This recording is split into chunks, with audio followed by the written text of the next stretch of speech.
In February 1904, Democratic Congressman John Franklin Shafroth stood up before his colleagues in the House of Representatives and made a shocking announcement. He had been elected illegally. When Shafroth looked over the results of his 1902 election to Congress, he realized that it had been rigged. Unbeknownst to him, someone in Denver, Colorado had stuffed the ballot box in his favor. Homeless men, town drunks, and gamblers had been paid in silver dollars to get out the vote for Shafroth. Many of them had voted multiple times. 3 days after making his speech to Congress, Shafroth voluntarily stepped down as representative, handing his seat over to his Republican opponent. Shafroth hadn't asked for help winning. The pieces had been put in motion without his consent, by the crime boss who ruled over Denver. Even in his native city, few had more than a cursory familiarity with this shadowy power broker. His name was rarely mentioned in the newspapers. Most only knew him as the King. It was not uncommon to spot him outside his office in the American Bank building on 17th and Lawrence. Occasionally, a Denverite might catch a glimpse of him as he passed by in a limousine driven by his young mistress. But for those in the know, there was no doubt as to who ran Denver. King Lou Blonger, boss of the $1 million Bunco ring.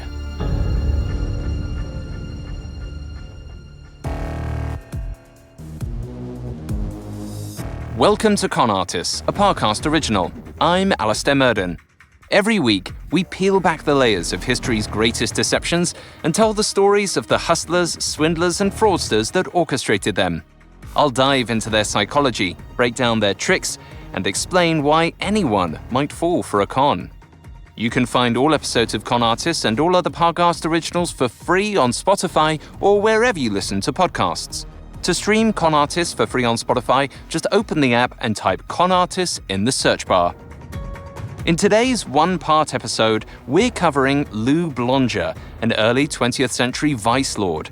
For decades, Blonger's minions swindled people across America, raking in millions for the Bunco King's Denver-based outfit.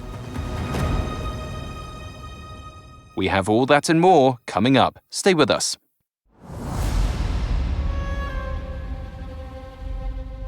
Between 1890 and 1920, Lou Blonger grew to be the most powerful man in Denver, the head of an empire of confidence tricksters which reportedly numbered in the hundreds and had tendrils throughout the United States. At his height, Blonger made millions a year by swindling victims from Denver to Florida.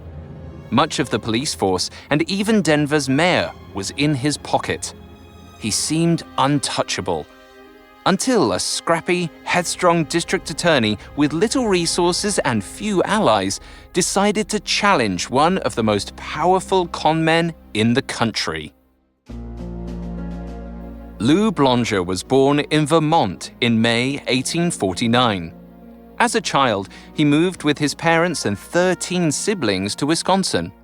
In 1864, at age 15, he enlisted in the Union Army during the American Civil War. The next several years of his life remained shrouded in mystery, but we know he moved to Denver, Colorado in 1888 at the age of 39. Denver was a gold rush boomtown, an exciting city full of opportunity where a young man could strike it rich in a Rocky Mountain mine. It was also a happy hunting ground for con men looking to fleece wide-eyed newcomers. Denver had only recently grown into a proper city. When the railroad reached Denver, it brought with it miners to work in the Rockies. They attracted shopkeepers and craftsmen, quickly swelling the population. In the span of 20 years, Denver grew from 5,000 residents to over 100,000. When Blonger arrived in Denver, he took a job working for Big Ed Chase. Chase ran the Palace Theater, which was both a vaudeville outlet and a gambling hall with a capacity for 200 patrons. Back in the 1860s, Chase served on the Denver City Council. During his tenure, he'd made fines for gambling virtually non-existent. Now that he was the city's vice lord, it was an open secret that the police were on his payroll. Denver's mayor also received a 20% cut of Chase's gambling profits. To further protect his gambling organization, Chase tampered with local elections, ensuring his allies won local posts. That's how Lou Blonger got his start, working as a vote fixer for Big Ed Chase. He was in charge of shepherding barflies and homeless men toward polling places on Election Day so they could vote for Chase's political allies. Eventually, Blonger decided to take a page out of Chase's book and started his own gambling operation. Along with his brother Sam, Lou Blonger opened a saloon where they ran crooked games of faro and kicked up a percentage to Chase. Blonger and his brother did well enough that they opened a few more saloons, most along rowdy Larimer Street. 13 black odds, no winner. But in 1894, Denver had a brief, spasmic outbreak of law and order. A new, incorruptible chief of police took office, named Hamilton Armstrong. Almost immediately, the new chief set about closing the city's notorious gambling dens.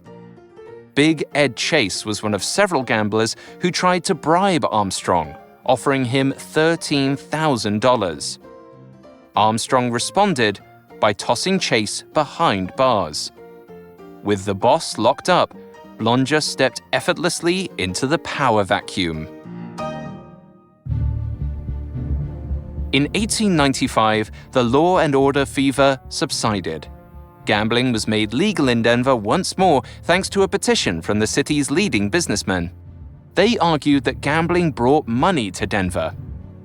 Blonger celebrated this return to form by opening a luxurious restaurant and gambling den called the Elite. It featured marble floors, frescoed ceilings, and a tasteful cafe, while its gambling tables were kept discreetly out of sight. The Elite was the swankiest digs in town. Even the city's newspapers lauded its sophistication and beauty. It signaled the wealth Blonger was already drawing as the city's vice king, as well as the sophistication of his organization. Blonger pulled a decent income from the saloons and gambling dens, but his true passion was Bunco. Bunco is a con. A sucker is persuaded to purchase some worthless object, such as fake stock certificates, at a high price. It was big business in Denver at the time, with hundreds of cons happening every year. A single Bunco could make as much as $200,000. Once Blonger's operations grew large enough, he took over as Denver's vice lord. Like Big Ed Chase before him, he collected a percentage of virtually every Bunco con in the city, big or small. The organization he ran in Denver, essentially a loose criminal syndicate, would later be known as the $1 Million Bunco Ring. What made Blonger remarkable was the sheer size of his organization. He oversaw a veritable army of Bunco artists. At its height, perhaps as many as 500 confidence tricksters kicked up to Blonger. But Blonger couldn't manage it alone. His right-hand man, by some accounts, was Adolph Duff, known as the Kid or Kid Duffy. No conman could operate in Denver without getting approval from Kid Duffy. Kid Duffy's headquarters were known as the Lookout. It moved yearly, but was always situated in a second-story rented office overlooking 17th Street, the prime swindling territory in Denver. Kid Duffy, as Blonger's supposed chief of staff, collected tribute from the organization's conmen. He also collected protection money from the Denver saloons and gambling halls not directly managed by Blonger. Those who failed to pay up received a beating. In the early days, it would have been delivered by Blonger himself or maybe his brother Sam. By the time Blonger had slipped into Big Ed Chase's shoes, he preferred to remain behind the scenes and rule through Duffy. While most operated in Colorado, Blonger's men could also be found in Texas, Louisiana, and Florida. Their scams varied considerably, but what tied them all together was that they were under Blonger's thumb. It was a well-oiled, sophisticated organization. One of the reasons Blonger's gang was able to so successfully prey on its victims may have been due to a high level of social trust at the time.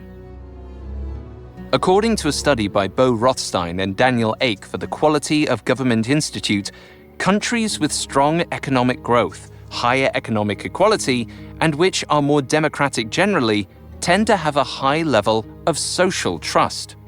Specifically, they're more likely to trust strangers. Further, those living in a country with high social trust also expect that those managing public wealth will not subvert it for their own benefit. This might cause them to lower their guard and more readily accept the word of strangers. Perception of how one's society functions, then, is important both to the success of an individual con and to nurturing a landscape where cons are more successful generally. Gaining trust, after all, is crucial to the conman's game. In order to gain the public's trust, Blonger cultivated a reputation for generosity. Owning a 55-acre cherry farm, he'd give away crates of the fruit to charities. He was known to hand out $20 bills to needy men on the streets. At Christmas time, he doled out turkeys to the poor. He also kept up the appearance of an ordinary, hard-working businessman. During the week, Blonger worked out of an office on the third floor of the American Bank building. There, he gave the impression of managing a gold mine in Cripple Creek called the Forest Queen Lode. He had purchased the mine with his brother, Sam Blonger, in 1892. By 1911, the mine was said to produce nearly 800 tons of ore a month. In truth, profits from the mine were relatively insignificant for Lou Blonger. The Forest Queen Lode served as a convenient front for his actual income. Blonger was careful to present himself as an honest, upright businessman. But behind the sophisticated veneer, Blonger was a ruthless crime lord, more than willing to use violence to maintain his grip on Denver. Coming up, we'll detail how Blonger controlled Denver and meet the district attorney who dared to stand up to him. Before we get back to the show, I have a quick podcast recommendation I think you'll really enjoy. It's an all-new Spotify original from Parcast, and it's called Incredible Feats. Every weekday, comedian Dan Cummins, who you might recognize from the hit podcast Time Suck, explores a true account of physical strength, mental focus, or bizarre behavior. He goes behind the scenes into the achievements of world record holders like Ashrita Furman, who's broken records on every continent, and athletes like Wim Hof, whose training methods allow him to withstand extreme temperatures for hours at a time, and even people like Juliana Kopka, who was forced to survive alone in a rainforest when she was just 17 years old. Incredible Feats is offbeat entertainment that's sometimes weird, sometimes wonderful, and always surprising. New episodes air Monday through Friday. Search Incredible Feats and follow free on Spotify or wherever you get your podcasts. Now, back to the story. After arriving in Denver in 1888, Lou Blonger got his start working for local kingpin Big Ed Chase. After Chase's imprisonment, Blonger took over the city and steadily built up a vast, crooked empire. Hundreds of innocent people were cheated by him, directly or indirectly. One young man, Harry Waldorf, was reportedly beaten by a Blonger hood, robbed of $400, and forced to sign checks for money he didn't have. He was so concerned about blackening his family's name when word got out that he died by suicide. A con is not merely parting a fool from his money. It is a dangerous, destructive social ill. And in the case of Blonger's outfit, many victims were reluctant to speak up because their sense of shame at being deceived was too great. With his victims shamed into silence, there were few willing to stand up to Blonger. even after he followed in the footsteps of Big Ed Chase and tried his hand at political fixing.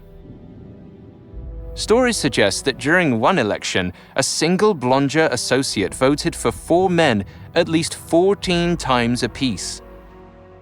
Police officers were also recruited to drive voters to the polls. It was a cozy arrangement. Blonger would turn out the vote for his candidate, who, once in office, would reciprocate by protecting Blonger's rackets. Though, even if Blonger didn't have a personal relationship with the politician, he still tried to fix elections for men he thought would be lenient on crime. For instance, in 1902, 53-year-old Blonger handed out silver dollars to the drunks and gamblers of his establishments in order to get John Shafroth elected to the House of Representatives. 2 years later, Shafroth examined the ballots from his election, realized the fix, and did the unthinkable.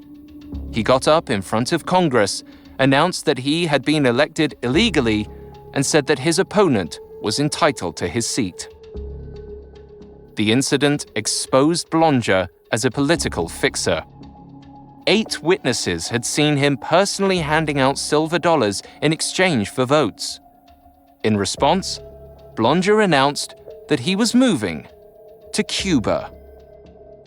He never actually went, however, or at least not for long. It seems his announcement was a ruse, a way to take some heat off himself and his political allies. He stayed in Denver and quietly set about elevating the Denver Bunco con game to heights of sophistication rarely seen before. While we don't have a complete picture of all the many swindles run in Denver under Blonger's auspices, author Amy Reading breaks down a typical Blonger con in her book, The Mark Inside. A Bunco con typically started on 17th Street, where Blonger had dozens of ropers or steerers prowling for marks. The ropers would approach strangers, eavesdrop, and even search through hotel registers for out-of-town visitors. Once the roper found a mark, often a gullible out-of-towner with money to spare, he'd lead him past the lookout, the office of Blonger's number 2 man, Kid Duffy. The roper would signal up toward the lookout by raising his hat. Inside the office, Kid Duffy's own number 2 man, Tip, would inform Duffy that the game was afoot. Duffy would send a conman called a spieler to stand outside the office with a handful of telegrams. The spieler pretended to be a stock speculator famous around town for his wildly successful stock market returns. Together, the spieler and the roper would convince the mark to buy some stock. The mark would hand over his cash to an exchange secretary in an office made up to look like a stock exchange. Once the mark was parted with his money, Duffy would swoop in through a side door, wrap the cash up in newspaper, and then run it over to a safe deposit box elsewhere in town.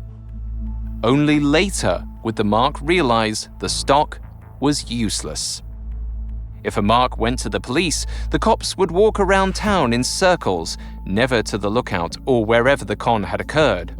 Sooner or later, the mark would get confused, frustrated, and ultimately give up. After the mark had left town, Blonger insisted that only non-residents should be fleeced. Duffy would split the take. Duffy and Blonger each took 10%. The spieler got 15%, the roper got 45%, the exchange secretary got 5%, Tip got 2%, and the remaining 13% covered expenses. The cops in Blonger's pocket received $50 a week, regardless of the con's take.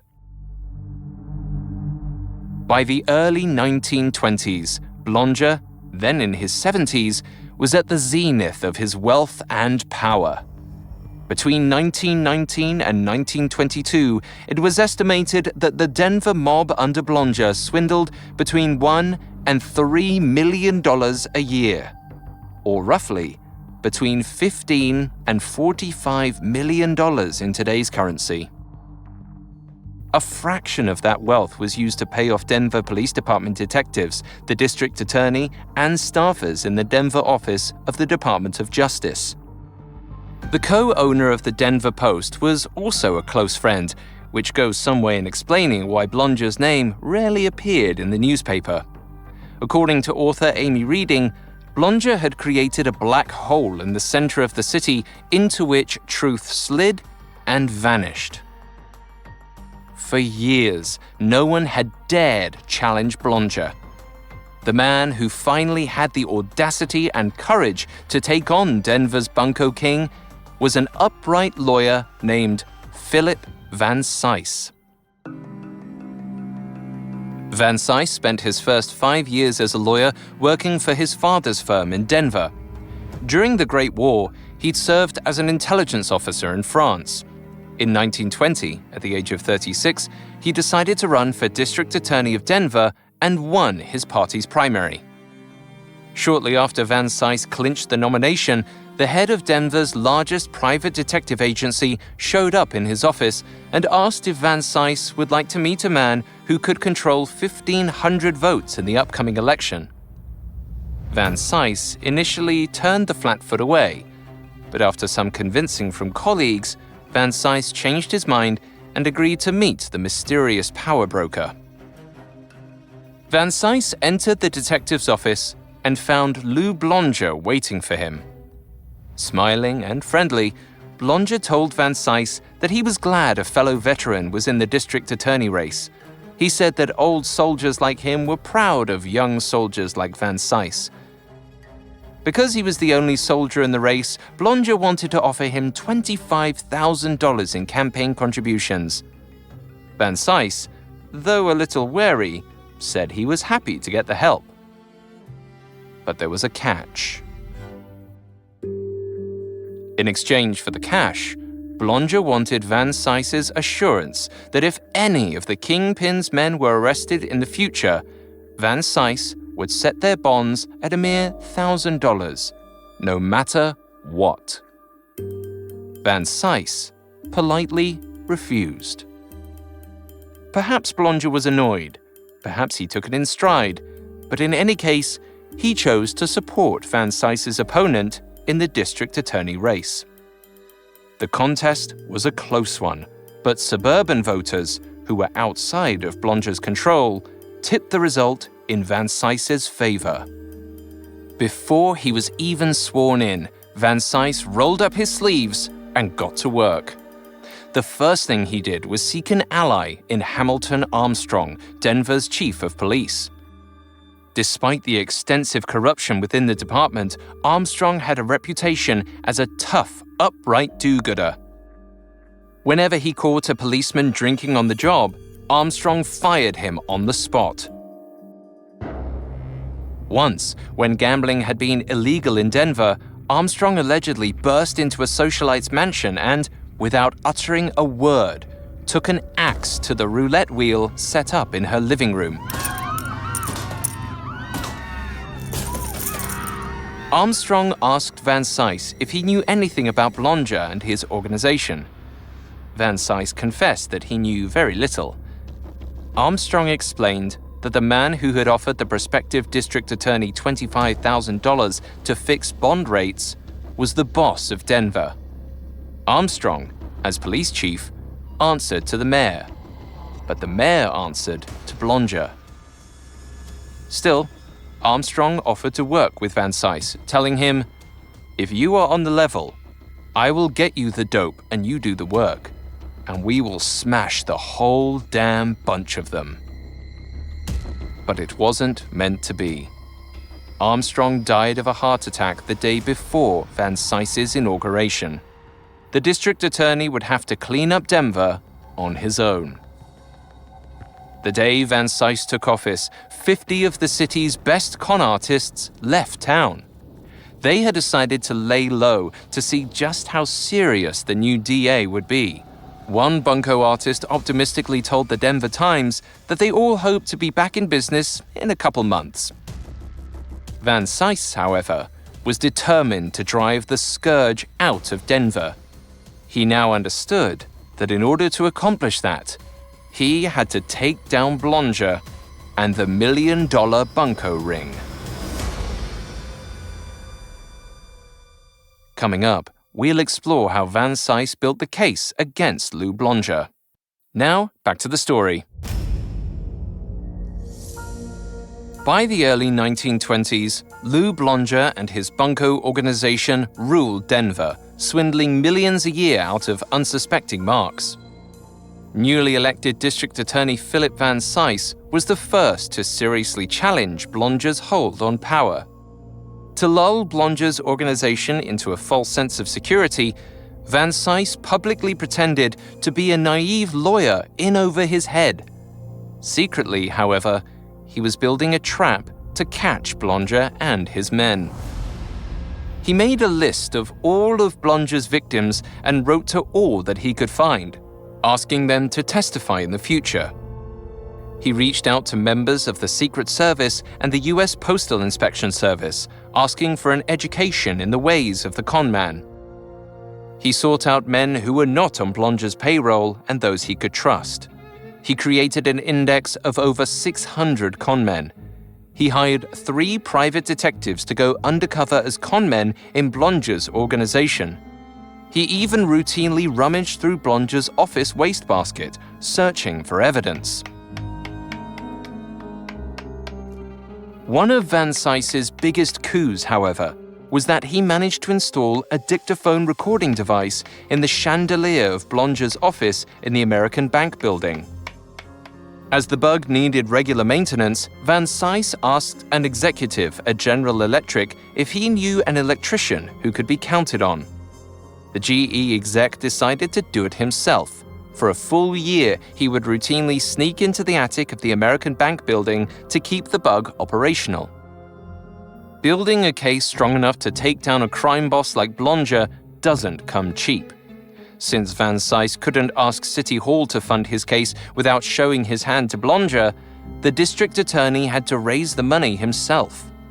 He drew up a vetted list of 31 wealthy philanthropists in the Denver area and pleaded his case before them. Van Cise laid out how Blonger had a stranglehold on the city and how the Bunco King's victims were the same people who could put a stop to him. All 31 philanthropists agreed to donate. While building his case against Blonger, Van Cise became a capable conman in his own right. He routinely duped Blonger into thinking the district attorney was harmless. For example, to cover up the money he took from the philanthropists, Van Cise pretended that the cash was raised by churchgoers to finance raids on the city's brothels. At other times, Van Cise would raid one of Blonger's joints and nab some con artists. Van Cise would pretend that he thought the artists were respectable citizens and let them go. Afterwards, Van Cise would listen on the wiretap as Blonger laughed at what a fool the district attorney was, unaware that Van Cise was playing him for the long con. While Blonger's dismissal of Van Cise as a threat may seem like arrogance, according to a 2008 paper by Ryan West published in Communications of the ACM, people tend to believe they are less vulnerable to risks than others. Most people believe they are better than average drivers and that they will live beyond average life expectancy. No doubt Blonger thought himself smarter than other Denverites. After all, wasn't he basically running the town? Of course, he likely failed to realize that an inherent, overblown confidence in one's own intelligence was also what made conning people so easy. One of Van Cise's most successful ruses was to announce that he was taking a vacation to the mountains for a month. In truth, he hid out in a resort 60 miles out of town, in constant communication with his team back in Denver. Thinking he was safe with Van Cise hiking and sipping hot toddies, Blonger let his guard down and met with police captains, the deputy sheriff, and the mayor in his bugged office. Meanwhile, his men were openly dividing the spoils of their schemes in broad daylight. Once he felt confident he had enough evidence to convict Blonger, Van Cise drew up plans to arrest Blonger Kid Duffy, and as many members of his organization in one fell swoop. He explained the plan to the governor of Colorado, who gave him 15 Colorado Rangers to help in the bust. In August of 1922, Van Cise's team swept through Denver. 73-year-old Blonger was arrested in his American bank building office. Kid Duffy was picked up on his way to the lookout. The lookout itself was raided, picking up tip, 2 spielers, a roper, and a bookmaker, as well as hundreds of thousands in cash and plenty of incriminating evidence. Van Cise's men burst into apartments and hotel rooms all across town. They also plucked many con artists right off the street. Many suspects picked up that day carried train tickets to Omaha, Chicago, etc., but such was the swiftness of Van Cise's attack that few had been able to escape in time. 34 of Denver's most notorious swindlers, including Blonger and Kid Duffy, were nabbed in a single day.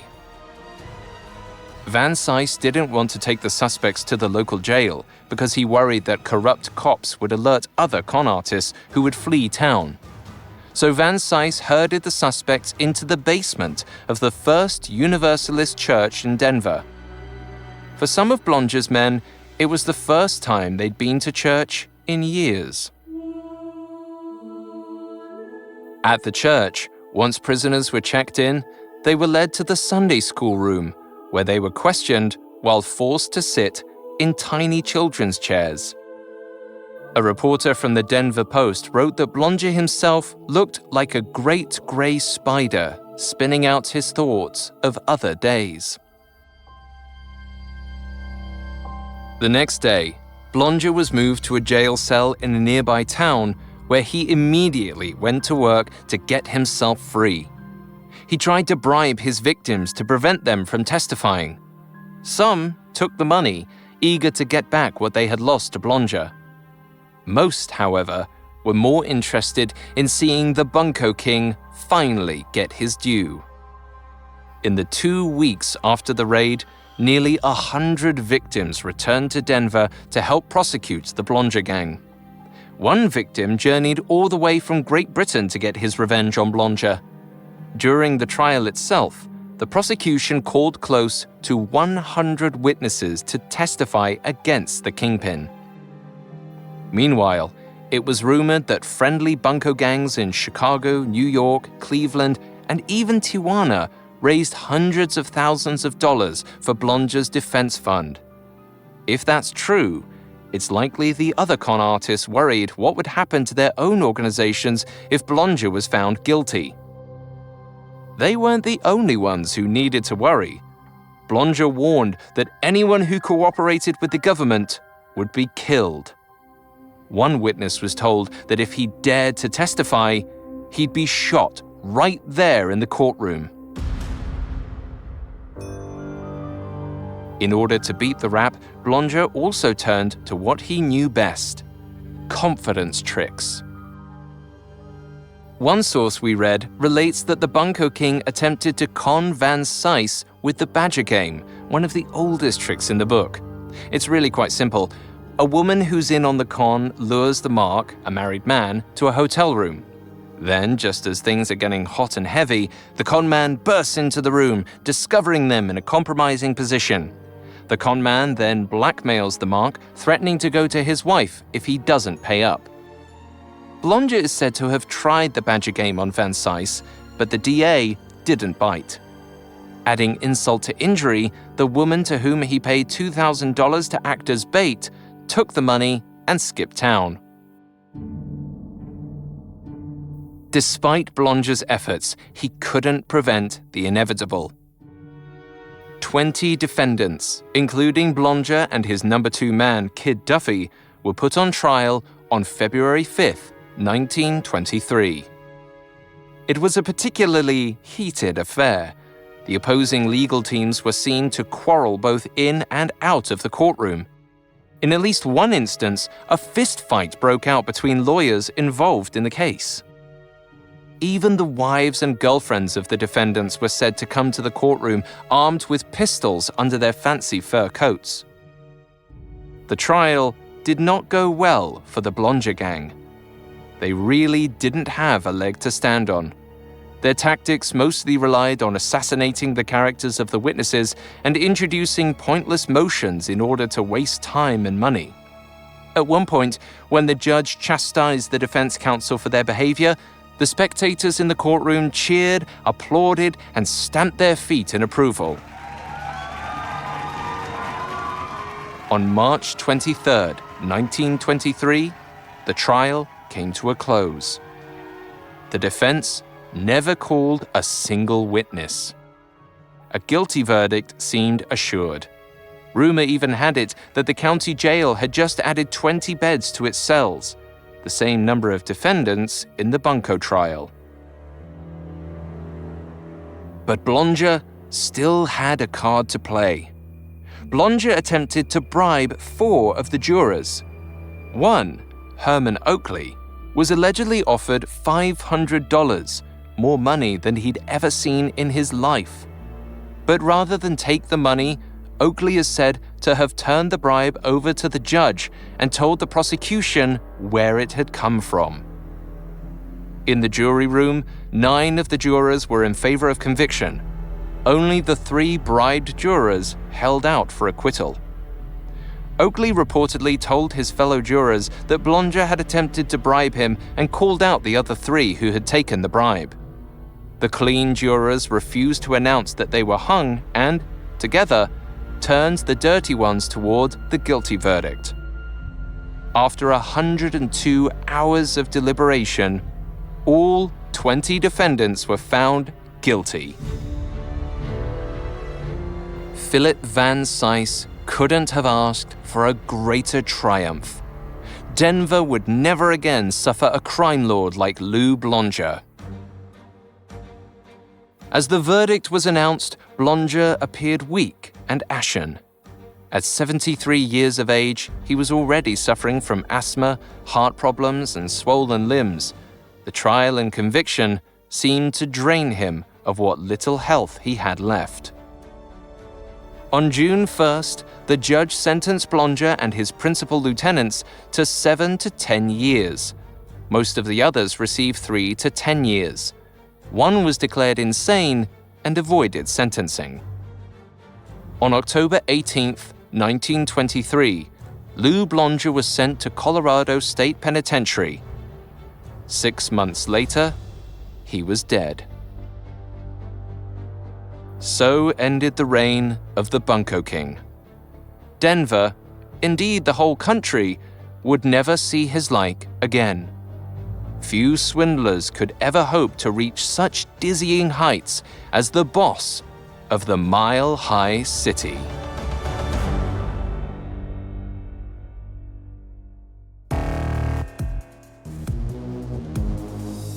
Thanks again for listening to Con Artists. We'll be back next week with a new episode. For more information on Lou Blonger, amongst the many sources we used, we found The Mark Inside by Amy Reading extremely helpful to our research. You can find all episodes of Con Artists and all other Parcast originals for free on Spotify. Not only does Spotify already have all of your favorite music, but now Spotify is making it easy for you to enjoy all of your favorite Parcast originals like Con Artists for free from your phone, desktop, or smart speaker. To stream Con Artists on Spotify, just open the app and type Con Artists in the search bar. I'll see you next time. Con Artists was created by Max Cutler and is a Parcast Studios original. It is executive produced by Max Cutler, sound designed by Trent Williamson, with production assistance by Ron Shapiro, Carly Madden, and Erin Larson. This episode of Con Artists was written by Devin Hughes, with writing assistance by Abigail Cannon. I'm Alastair Murden.